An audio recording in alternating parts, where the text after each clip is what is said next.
This is Pod Strangely Warmed, a place where we tell the good Methodist story, where we have conversations that invite followers of Jesus to seek after that loving, just, and free world that God imagines for us all, and have a little fun along the way. Hi, and welcome back to Pod Strangely Warm. This week on the podcast, we continue our journey toward the horizon, talking with the teams of people that will be leading us as we become the Horizon Texas Conference. This week on the podcast, I'm incredibly excited to be joined by a full house. We got a full room today. The Reverend Dr. Owen Ross is here, the director of the Center of Multiplication, and we're so thankful that you are here. Stacey Piyakhun is here, and Derek Jacobs is here as well. Thank you each for being here on the podcast today as we talk about math and Jesus and how they work together. Isn't it great? My inner economist is happy at heart. The business school days at Baylor may do me some good at some point along the way. Owen, can you get us started today? Help us to know a little bit about who you are outside of being Reverend Dr. Owen Ross, the director of the Center for Multiplication. When you're not doing churchy things, what do you like to do? Sure. Well, I have a 9-year-old and a 10-year-old, so I used to have all these really cool hobbies, but mainly I now do like hang out with kids, take pictures of them, and put it on Facebook. So that's kind of my life now outside of ministry. And very good. Yeah. Stacey, what about you? So I've got a 20-year-old, a 22-year-old. We are what we say is nearly empty nesters. We've still got one at home, but she's working full time. And so our biggest hobby at the moment is our dogs. We've got 3 dogs. I heard you on the podcast last week with Joy, right? Yes, we got one. We are C- pet parents, but we're trying to figure it out. And who was it? Andrew that said he had 2 old men and 1 young one, right? So that's our house as well. Okay. That young one's a pandemic puppy. And, you know, in my spare time, I teach him dog tricks. So there you go. Nice. Yeah. What is the most internet-worthy dog trick you've taught? So he can stand on his hind legs and like turn a circle. Nice. He can jump in and out of a suitcase. He can do all kinds of crazy things. And what is this dog's name? We need to give him a shout. His name is Ryder. Ryder. Flynn Ryder. Ryder, good job. Yeah, exactly. Go City of Corona in the movie Tangled. Okay. Very good. Very good. Derek, when you are not working to help multiply Jesus followers, where can we find you? Other than eating chicken nuggets, which we learned was dinner last night. Well, my daughter loves chicken nuggets. Okay, fair enough. I can't say I'm the biggest fan. But outside of ministry, I'm a family guy. I'm a family man. So I spend time, when I get done with work, I'm at home with the kids. I'm at home with my wife. My son, he's 19, so he's at UNT, so he's kind of doing his own thing now. But I try to spend as much time with my family, and I also like being outdoors. I love outside, and so I'll spend time out in the patio at night and just chilling, hanging out with my wife, and that's what I do. If you're going to be outdoors and not in North Texas, where's your go-to place? It's got to be one of a beach on the Caribbean. Okay, yeah, nice. It's got to be the water, the beautiful sand. That's where you're going to find me if it's not Texas. Okay. Very good. I vacillate between the mountains and the beach, and it just depends on whether I've been too hot recently or not. Right? The mountains do call periodically, but the beaches are the best. The beach is the best. We asked each of you as we began today to bring something that represented you, and they're kind of sitting over Owen's shoulder here on the shelf. Owen, why don't you get us started? What did you bring to kind of describe a part of who you are? I actually brought a clergy collar.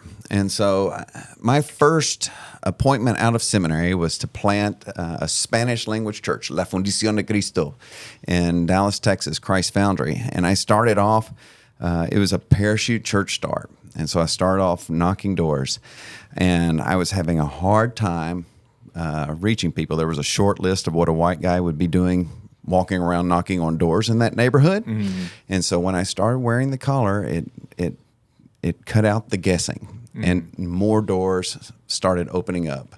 And I tell people I continue to wear the collar because I find that a police officer in uniform will have more luck stopping traffic than out of uniform. And so when I have the collar on and hanging out in your neighborhood this past week, a guy from Whataburger came up to me and says, "Can you take my confession?" So it opens lots of doors and open conversations. And so being a collar wearer now for 2 decades has open conversations and open doors that would not have been open. Very good. How many of the collared shirts in your closet aren't made for the collar? Does that make sense? Yeah, I have a couple. My wife has so this one wasn't original, but it was done by the same store that sold this to me in Ecuador. Okay. Adjusted this one, and then my wife has adjusted a few. And I tend not to wear the black ones, but I enjoy a myriad of colors of the clergy shirts. Well, very good. Very good. Stacey, what did you bring to represent yourself today? So behind Owen's collar, there's a bent chalice there. And early in my ministry, I was walking through a preachery type conference, right? And they've got all the vendors and booths. And there was a potter that had a shelf of chalices that were just sort of mangled in the stem. And as you stopped to talk to them, they would tell you the story of how they used to come to a communion table, and every time they went, the chalice was perfect and everything looked perfect. And they just felt like they wanted to go to a communion table at some point to remember that grace could be held in something that is broken and bent. And so that broken little bent chalice is one of my favorite things to take places, because folks are always like, your chalice is tilted on the table. I'm like, no, it's actually fine. Just leave it alone. We'll talk about it in a minute. Oh, that's beautiful. Yeah. Because when we come to Christ, we don't come in a We come moment of bent. perfection. We come, that's beautiful. Very good. Derek, what'd you bring? So next to Stacey's bent chalice, I have a baton, and that baton, it represents the time that I served at the Village United Methodist Church in DeSoto. I'm also a new church planter. We planted the Village 14 years ago. And so when it was time for me to move on, the new pastor on his first Sunday, we did a baton passing. And so we passed him a baton to take the Village to the next level. But then the church also passed me a baton to go to the next level in my new area of ministry at the conference office. And so that's what that represents, 14 years of service to the Village and the new chapter opening up in the Horizon Texas Conference with these great people and the Center of Multiplication and all the rest of the conference staff. So that's what that represents. That's fantastic. And I think it speaks meaningfully. Rarely do I sit at a table where I think all of us have done church planting at some point along the way. Correct. Now, That's right. I do want to say, don't judge me for this, Pod Strangely Warm family. Remember, we're friends. They all did it well. Mine flunked, but that's okay. It is an important part as we talk about multiplying Jesus followers. How do we multiply Jesus followers? Talk a little bit about, if you don't mind. Derek, I'm going to start with you. Talk to us a little bit about that ministry at the Village and how 14 years in planting that church and helping it go through those early seasons of its life informs the work you're doing today. Yeah, so when we started the Village, and we knew, based on the community, that we were going to have a lot centered around children and youth. And so that was our main focus for the whole time I was there. We had a thriving and booming children and youth ministry. And what we found is that the parents would eventually get connected and start coming with their children, with their youth. And that just kind of just continued to be a thread throughout my entire time there. And then what happened was the kids would start talking to their friends in school and in the community. And a lot of our kids were involved in sports. And so word of mouth just became so vital for us. We didn't do like Owen, we didn't knock on doors. We didn't do that. We didn't send out flyers or anything like that. We found that at that time, 14 years ago, before social media became so powerful, that word of mouth was just our strongest tool to get people to come into the doors of the church and then get connected. Yeah. So that's what we found, and I believe that that was just very effective.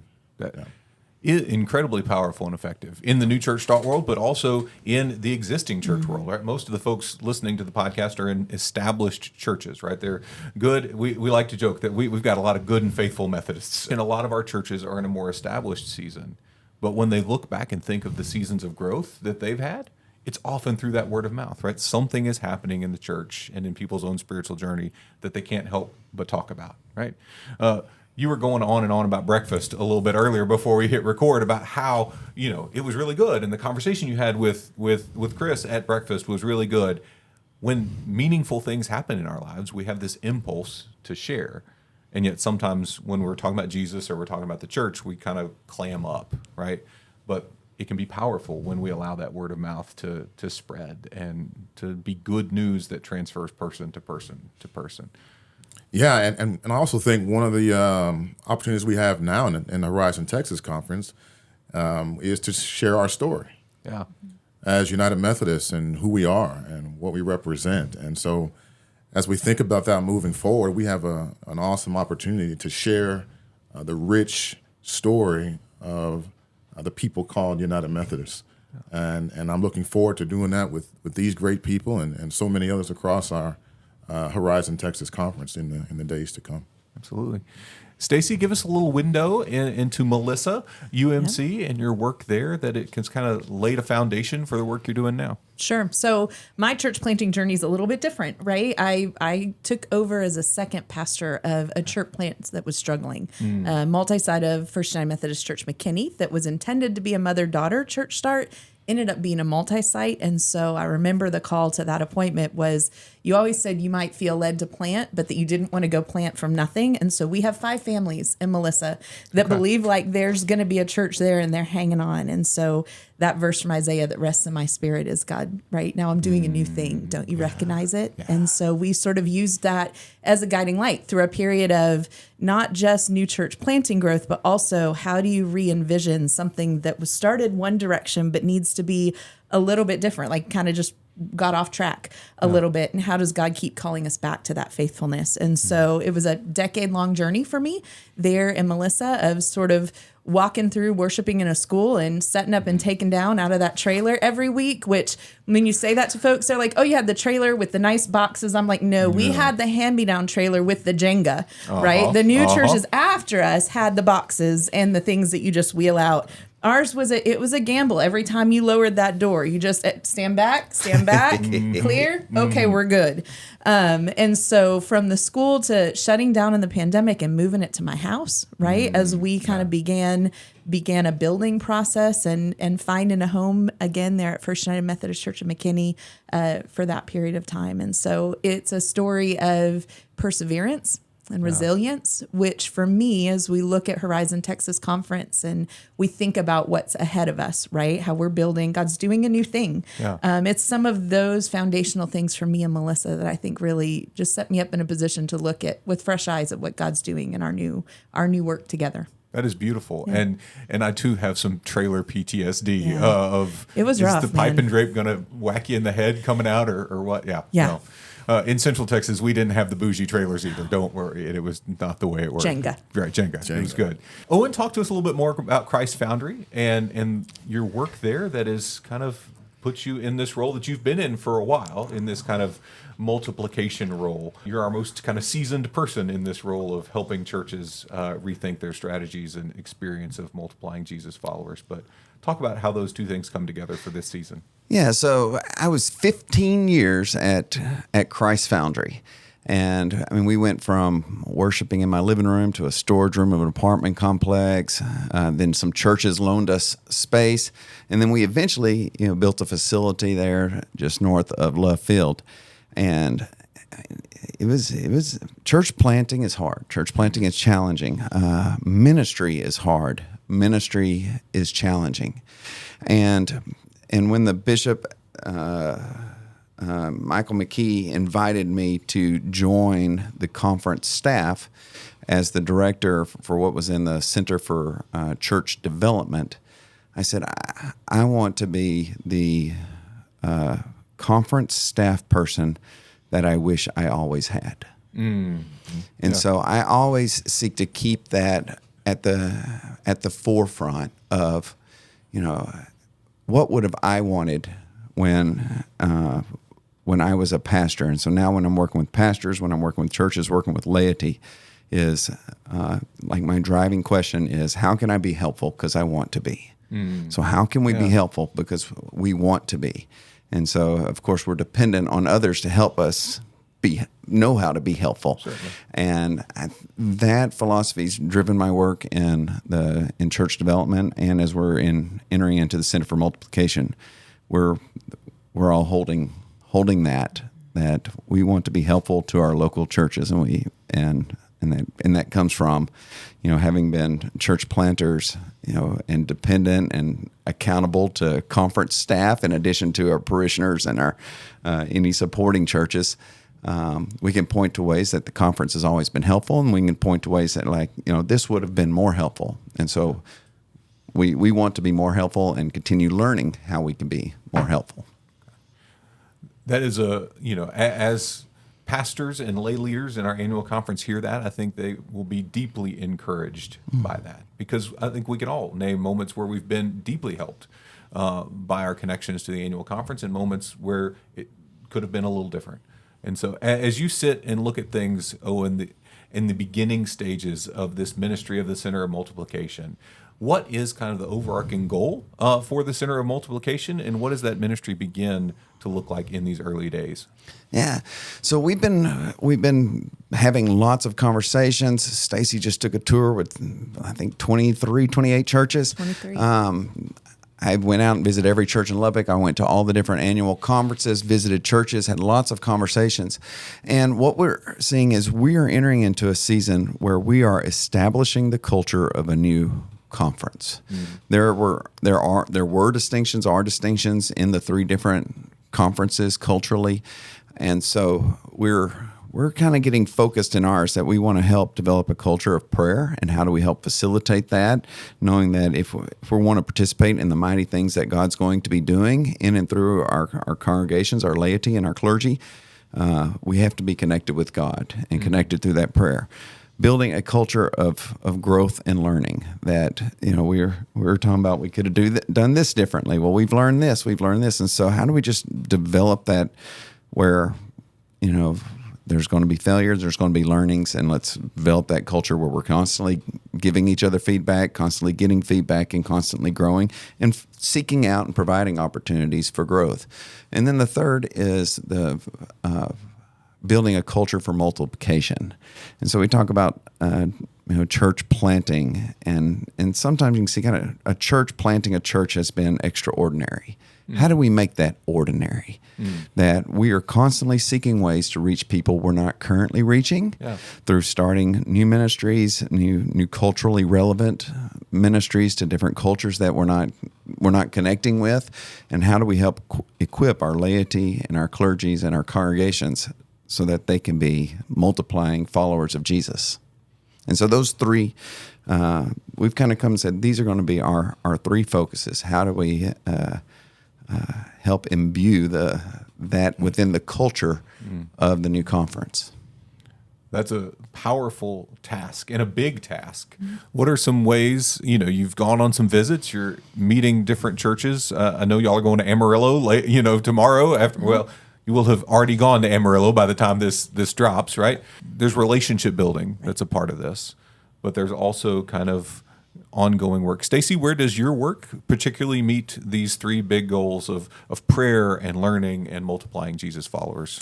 Yeah, so I do a lot of work with our staff, right, and our team in multiplication, making sure everybody's got what they need in order to move into what they're trying to achieve in their roles. Okay. My kind of particular areas are looking at church plants and church planters, coming alongside of Owen and Matt Temple, who's our planting specialist, and making sure that we're multiplying in those spaces and doing that effectively, and looking at new ways to do that. Right? What are some things we haven't tried yet that for whatever reason God is bubbling this thing up that we need to just explore a bit? And then the other area is collegiate and campus ministry. And so I have spent a lot of time already with our Wesley Foundation directors and our university chaplains, and thinking through how do we better solidify that sort of discipleship process for a conference all the way through that time of high school youth group, or for some students, they weren't in a youth group, right? But have found a home in a Wesley, and in a matter of 3 or 4 years, we'll be looking for a home in a local church. And we haven't always done that well. And so how can we do that better? How can we kind of help that missing link in our discipleship pathway together? I think that's beautiful and powerful. And all of the multiplication things we talk about, our ears and eyes often go to church plants, to mergers, to, those kind of things. But the work of our campus ministries is so critical and so important. And especially in an era of increasing cynicism within the broader culture and deconstruction within faith communities and things like that, I love that it is a priority within the newly forming Horizon Texas Conference to amplify the work at our Wesley Foundations, at our college-based ministries, to have that discipleship piece be something that's critical. Yeah. right? Because we've had a lot of the campus ministers on the podcast over the last couple of years, and I am deeply convinced that when we talk about meeting an emerging culture, sometimes they are like the tip of the sword on that. They're in the weeds of it day by day and do a really meaningful work, and so that's really cool. Derek, where does your day in and day out work as a part of the conference staff now that you've taken that baton and taken your years with the Village into the Horizon Texas Conference? What does that look like for you day by day? Yeah, so when I was at the Village, one of the things I focused on was empowering and equipping the laity and the other persons I had there on staff to be empowered and equipped to excel in ministry. And I plan on doing the same work with the Board of Ordained Ministry. So that's a big part of what I do is work with the board. I'm looking forward to walking and supporting our candidates for ministry, whether they're on the process or the path toward being ordained as an elder, ordained as a deacon, and our licensed local pastors, whatever track they find themselves on. I'm looking forward to the work of credentialing and walking them through the process. Because the work of the board is you talk about multiplying Jesus followers. Well, the work of the board is very, very important. I served 12 years in the North Texas Conference, the Board of Ordained Ministry, so I bring a lot of experience to that work. I love that work. And now in the Horizon Texas Conference, I'm looking forward to continuing that work. And then once our candidates are ordained, I also see that we've had a gap after ordination. Hey, you're ordained, now go be effective. And I think there's a gap there of more learning and growth that we will be able to provide our candidates once they are through the process to help them be more effective, not just throw them out there and say, hey, go multiply Jesus followers. Yeah. Conference investment doesn't stop at ordination. Of course, of course, that's exactly right. But instead, sitting down with these candidates and sitting down with other clergy and laity throughout the Horizon Texas Conference, what are your needs in this season of ministry? What are your growth areas? And then providing programming and opportunities for additional growth and learning based on what our clergy and our laity need. And so I'm looking forward to that work. It's important work. And I believe that as we all continue to grow, then the church grows. Absolutely, yeah. And we learn how to multiply Jesus followers who then turn around and they multiply Jesus followers. And it becomes this effective cycle of growth. And that gets me excited. That is clergy and laity both thriving together is the foundation of a thriving church. Right. Empowered and equipped, and that is wonderful. Indeed. Y'all mentioned that you've been on tours, right? You've been making your way across the full geography of the Horizon Texas Conference, and it's an expansive geography, right? You're putting some miles on the car. You're hopping on a plane periodically in the midst of this. What are one or two kind of stories of moments where churches are thriving, good things are happening that just has captured your heart as you've hopped around the forming Horizon Texas Conference? I can speak in general. There is a spirit of optimism that has kind of taken me back because we have been through a lot, and we're continuing to go through a lot with what's happening in a national scale, what's been happening in our denomination, in our conferences, and challenges in our local churches. But there is just this spirit of hope that indeed God is doing a new thing, and we are entering into a new season as a denomination, as a conference, and these local churches have this spirit of we have gone through a bad season. The light of dawn is visible, and we can see it. And we are going towards that, towards that rising horizon.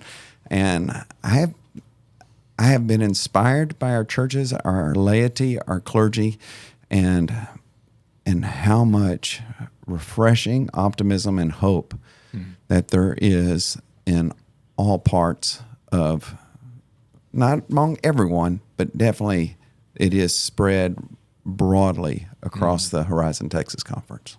I'm going to agree with all of those things. And on the listening tour that Matt and Meg and I did across Central Texas, where we visited 22, 23 churches, we kind of lost count because there were a lot of them, right? It was a fast and furious 4 days.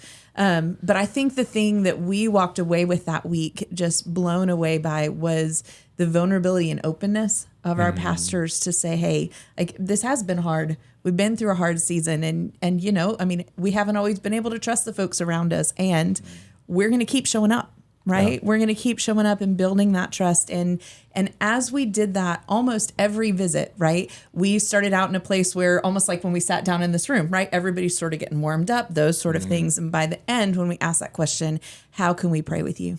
Right. Yeah. The vulnerability and honesty and transparency of, here's what's really going on with me. Here's what's really going on with the church was hope filled and inspiring. Yeah. And alongside of that, right, the amount of expertise we have in this geographical Horizon Texas conference is ridiculous, right? Yeah. Like in a good way, right? Uncovering folks that are doing things. And I'm like, if we hadn't gone to sit in your church and walk around, we would have never known that you're brilliant at building endowments, right? That you have this young adult group that is barbecuing hot dogs at the playground because that's the way that they want to gather, right? We wouldn't have ever known those things. And so to start to listen to and gather those stories and begin to watch for where are the pockets in our conference that other folks need to hear with hope about what's happening, right? Yeah. That we need to tell this story more effectively, that we need to group pastors together and start to talk about, like, y'all are kind of all doing similar things. So let's make those connections and really watch what God will do. That's beautiful. Derek, have you had a chance to, as you've popcorned around, you were one of the first ambassadors of the North Texas Conference to the Central Texas Conference when Bishop Sines was doing the annual conference preaching swap over, and I hope we weren't too scary. What have you seen as you've kind of gotten to know more of this expanding Horizon Texas Conference, and where are you finding hope in the midst of that? Shortly after beginning my new appointment on July 1, I was truly inspired. About 2 weeks in, maybe 3 weeks in, I was invited to Bridgeport camp. Mm-hmm. And so we made that journey out to Bridgeport, and we saw so many young people learning and growing and connecting with one another. They had an opportunity for worship, to see our young people with their hands lifted towards our Lord and Savior Jesus Christ in praise and worship. Yeah. To see them interacting with one another. I mean, and there was hundreds of them. Hundreds of young people on a hot summer afternoon, just learning about Jesus. And man, I was so inspired by that. It gave me hope, even greater hope. And I'm hopeful. I'm a hopeful person. But wow, that really gave me a lot of hope for the future of the Horizon Texas Conference. Yeah. And there was some people playing basketball, some young guys playing basketball. And I'm not as young as I used to be. I'm 46 now. The knees are kind of, doing what they do as we age. A little creaky. And so, they challenged me, and I love a good challenge. And I lost. I lost the game, but I sure had fun. Hey. That's good. Just interacting and being in competition with the young people there, and wow, when I left there, I said we on the right track. We're on the right track. Yeah. Now, this is a bright spot for the Horizon Texas Conference. All of our camping ministries, but yeah. So I really I got excited about that too. That's awesome. And that they're connecting when they invite you to they challenge you and invite you in. That says a ton about who you are, but also their experience at camp there and their relationship with pastor types through that they're like, let's see if we can take Derek down. Let's see. They did. They did. That's okay. They did. I just think you're a brave man for saying yes to the invitation. Yeah. So, And I wasn't even dressed to play. Well, okay. But, maybe that's why. Maybe that's why you lost. It was the clothing. It was the clothing. It was the clothing. It was the shoes. I wasn't dressed for success. No. In basketball. No. You got to dress for success, buddy. Yeah. I know better for next time. Blame the loafers. That's Yeah. just weren't wearing the right shoes. Yeah. That's all it is. Yeah. Not the 25-year age gap or 30-year age gap between you and those Or who the are knees. playing. Or the knees. Yeah, no. It's the shoes. It's the shoes. Yeah, absolutely. Owen, it's clear that the present is really good, and the present is getting better day by day as we know each other more fully, as we experience the breadth of what it means to be one, right? And forming one community together. I want to ask you to think a little bit farther down the road, right? As we get closer and closer toward that horizon and work our way 5 years down the road, 10 years down the road. What are some hopes and dreams that you have for this ministry center of multiplication for 5 years down the road and 10 years down the road within the Horizon Texas Conference? So Christianity and Methodism got start with a real fervor for multiplication, and both in a season of great division. We see when Christianity got its start, the Jews and the Gentiles were butchering each other to the point where the Gentiles came in and said, we're going to tear down this temple. And meanwhile, Christians were bringing those two groups together. We see, and when Methodism got started, that there was great division among all of England's neighbors and divisions within England. But Wesley started bringing people together from diverse backgrounds.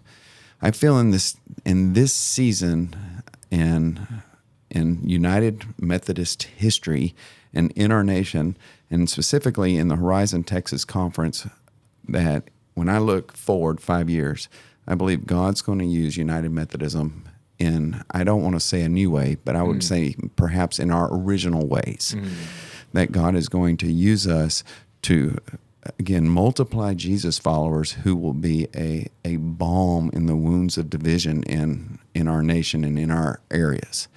And so I have great hope that we have direction from our bishop, that we have a conference that is getting on board in our understanding that we're not just being chaplains to flocks anymore, that God has greater plans and purposes for our clergy, for our congregations, for our laity, to multiply followers of Jesus for the healing of our land and for all people. And I'm excited and thankful that the people in the Center for Multiplication and throughout the conference with whom we get to journey along with and be a part of the mighty work that God's going to be doing through the United Methodists in the Horizon Texas Conference. It's a beautiful vision. Bishop Sines might say that we're seeking after that loving, just, and free world that God imagines for all people. Indeed. Right? Working together in the midst of this. As we prepare to wrap up, this has been a lot of fun. And so I recommend, if you have a chance to engage with anybody from the Center of Multiplication, they're amazing folks, and you're going to have a good time. That's just, if the invitation comes to have them pop in at your church, do that. Say yes. It is a gift. Is there anything that you want the lay people and clergy of the Horizon Texas Conference to hear that they may not have had a chance to hear yet at this point? If they were taking one thing away today, what is that one thing? If you've not heard it, we want to be a part of your congregations, and we want to be helpful. And so don't ever hesitate to reach out to us. Don't ever say, oh, they're too busy for us, because there's not a church that's too big or too small that we don't want to connect with and be helpful. This is not about the local church supporting or the ministry of the Center for Multiplication. It's about the Center for Multiplication supporting your ministry, because we know that's where disciples are being made in our campus ministries, in our local churches, and in ministries throughout the Horizon Texas Conference. And so don't ever hesitate to reach out and connect to us, because we want to be a part of the mighty work that God's doing in your congregation. Amen. Amen. Yeah. We do want that to be the last note you hear, but this team is going to be spending a lot of time on the road. And we asked our DSs who spend a lot of time on the road this one important final question. What has been the best bite you've had? At stop along the way, at a church potluck, at a restaurant that you got invited to, at camp, although, we've all had camp food. Glen Lake is known for the yellow meal. So The yellow meal. you arrive Sunday Bridgeport night. has a yellow meal as well. Okay. Yeah. Okay. Chicken nuggets, Mac and cheese, mac and French cheese, fries. French fries, and maybe yellow Toast. Gatorade and toast. Yeah, everything is yellow. They do have ketchup instead of not just mustard. But what has been the kind of the best bite or the most memorable meal you've had in your work serving the Center of Multiplication over the last couple of months or number of years that just said, hey, if you ever find yourself out in Lubbock or on the road through parts of the Central Texas Conference, people need to make sure and they check out. Okay, I for sure have this one first. So we learned some very valuable lessons on our road trip, right? One of the things we learned is that one member of our team doesn't actually plan time for meals. Okay. Which is a problem. That is It's a problem. problematic. That's That not member of cool. the team is not sitting at that table, and I will not call them out, but they don't plan time for meals. The other thing we learned is that when we're in a community and we think we're going to bother the pastor by texting and saying, hey, where should we eat lunch? We should always bother the pastor, because we're going to end up at a restaurant that is undesirable. So I don't have one place that I remember from that road trip. I have every place that a pastor recommended we would go was phenomenal. And we just took the first recommendation. Like if they gave us 2 or 3, we're like, no, the first one, that's where we're going. And so amazing. So always trust your local pastors to know where to eat. Okay. Good word. Well, I'll tell you, It's not a chicken nugget. it's not a chicken nugget. No, it's not for sure. We were having our multiplication staff retreat at Owen's home in Irving, and we were preparing to go to lunch. And I can't remember the name of the restaurant we went to. Was an it old mom and Joe's pop. or was it Old mom and Catfish pop. House? Those were the it was- two it was- places. yeah, It was I the knew. pie place. It was the first one. Yeah. And I had I love burgers. Now that's my real favorite meals. It's Okay, a okay. Good all Good American cheeseburger. And so that's what I ordered. It was really good. But anytime I go to eat or anywhere with Owen, he knows everybody. He does. I mean, everybody in the restaurant, they're like family to him, like friends. Right. I'm like, who does this guy not know? It's the collar. Yeah, I mean, It's recognizable. just everywhere we go when we eat, he's gonna know somebody at the restaurant, and I just say it just shows me as we move forward. I want to be able to have that same kind of influence on people. Yeah. And I'm an introvert, so it's not as easy for me, but I'm learning. Okay. I'm learning. I would say I want to share a memorable sip rather than a memorable bite that I had this past Sunday. So this past Sunday, I visited 4 different worship services, including 2 there. Including 2 at Martin. But First United Methodist Church of Bedford has a Sudanese Arabic service. It was a trilingual service.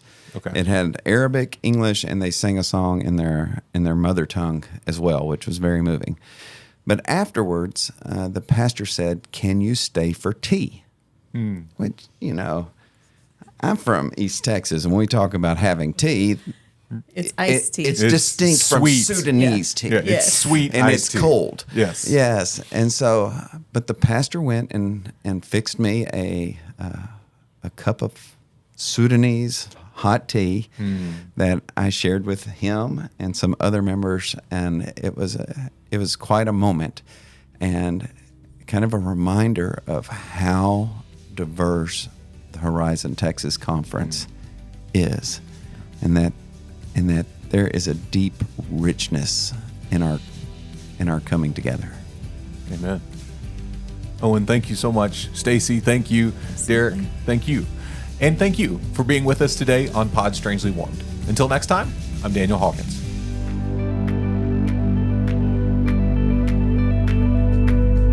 This has been Pod Strangely Warmed. If you enjoyed our conversation today, know that you can find us anywhere you find podcasts. On Spotify, Apple Podcast, YouTube, any and all the places, we are there. So if you want to continue the good United Methodist conversation that you've been a part of today, find us, like us, rate us, review us, and share with a friend so that the good news that is happening right here in our own midst can amplify even more.